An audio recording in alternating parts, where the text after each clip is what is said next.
Howdy. I want to talk about a programme I stumbled across last night on BBC Two. It was about one man's fight to prove his innocence.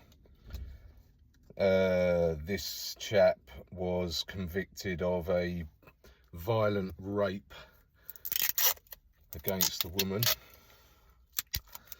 and he was given a life sentence with a recommendation that he serve a minimum of 7 years. He started his fight pretty swiftly. His first port of call, I believe, was the CCRC, the Criminal Cases Review Commission. I've seen quite a lot of this during my time in prison, and one thing that's a constant with the CCRC is that they are slow and methodical, but statistically they don't tend to take up very many cases at all. They are on paper an independent body. I don't buy into it, I'm afraid. An independent body appointed by the government, that says to me that independence may be subject to breach, shall we say. CCRC knocked him back and his fight continued. In the meantime, he did what I tended to do, which is knuckle down, get on with it, make something of it, make something of a bad situation.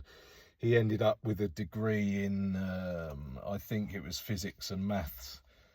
Was a switched on guy, intelligent guy. And obviously when I talk about me knuckling down and sort of making the best of it, I understand very well that that's a lot easier to do when you have a release date.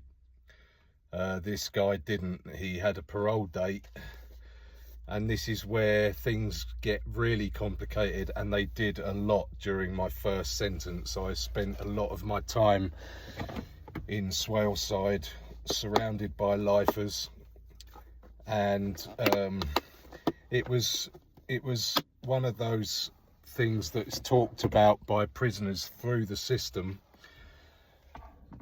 and it's that if you don't accept your guilt as a lifer, I don't know what it's like now, but certainly in my first sentence, which started 21 years ago, if you don't admit your guilt, you can't progress through the system, and therefore you can't get out, because as a lifer you will be ordered, if you like, to do certain courses within prisons whereby you are accepting your guilt, and you're being open about your guilt, and you're now trying to make amends in some way, and get yourself out and back into society, and hopefully with a positive future. But if you don't admit your guilt, you can't do the courses, and therefore they won't release you. And this is exactly what this guy went through for a while, and he ended up serving 17 years of a 7-year life sentence. So yeah, I saw that non-acceptance of guilt holding people back all the time during my first sentence. And if you are genuinely innocent, which it turned out that this guy was, and it was proven beyond reasonable doubt, it's exactly like he put it to the parole board, when he said, so what do you want me to do? Do you want me to lie and say I did it so that I can do these courses and get out of prison? Or do you want me to tell the truth, maintain my innocence, and stand my ground? And parole board said to him, no, absolutely, we don't want you to lie. we want you to tell the truth. So he did, and the upshot was parole denied for refusing to engage in sentence plan courses, I believe. And yeah, I've seen it before, and there it was in black right there in front of me on telly last night, and it brought back a lot of memories. Look, there are lots of people in prison who claim to be innocent, but they're not.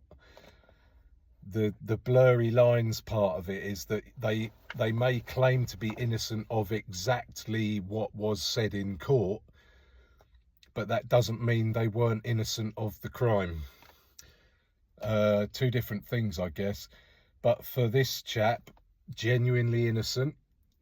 His fight went on, and like I say, eventually he got out after 17 years. And it affected him really badly. From what I saw, and there's always a slight skeptic in me that wonders whether people are slightly over-egging the pudding, but he wasn't particularly able to function in society after his release. He did get a lot of help, and he also got help with the legal fight which went on, and eventually the CCRC accepted his case for submission to the appeal court, and the appeal court accepted that he was innocent. There was critical new evidence, which was DNA evidence against a guy who had a long list of criminal record, and he was actually deceased, but they proved that his DNA was the DNA attached to the crime. So eventually our friend was cleared of all charges, conviction quashed. But of course, as always happens, how do you get your 17 years back? Well, you don't. And since the Barry Bolsara Jill Dando case was thrown out, Barry Bolsara had served, I believe, 8 years of a life sentence when he finally got out. I believe it was that case that instigated a change in compensation details, and I don't know how much or whether this chap will get anything from it. But I mean, how do you put a price on it either? But you know, at least if he gets something reasonably, you know, workable, then he can use it to build himself a life now. But that's a whole nother kind of snake pit with compensation for wrongly convicted people. I believe that he will have a really strong case because of that new DNA evidence, which 100% cleared him. So that was that, and then afterwards I switched over to Channel 5 and I watched a programme about Belmarsh, and I will do another video about that shortly. Okay, that's me for now. Ciao.